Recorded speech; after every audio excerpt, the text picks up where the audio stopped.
চিরাচরিত পটল রান্না থেকে একদমই আলাদা আর ভিন্ন স্বাদের হয়ে থাকে এই রেসিপিটি। এর জন্য প্রথমে একটি পাত্রে 3 চা চামচ টক দইয়ের সাথে আধা চা চামচ চিনি ভালো করে মিশিয়ে ফেটিয়ে নিন আর 5 মিনিটের জন্য এইভাবে রেখে দিন।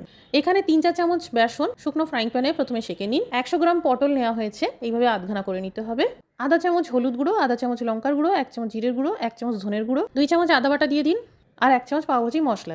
এবার সেঁকা বেসন দিয়ে দিন, আধা চামচ লবণ, সামান্য করে জল দিয়ে ভালো করে ম্যারিনেট করে নিন।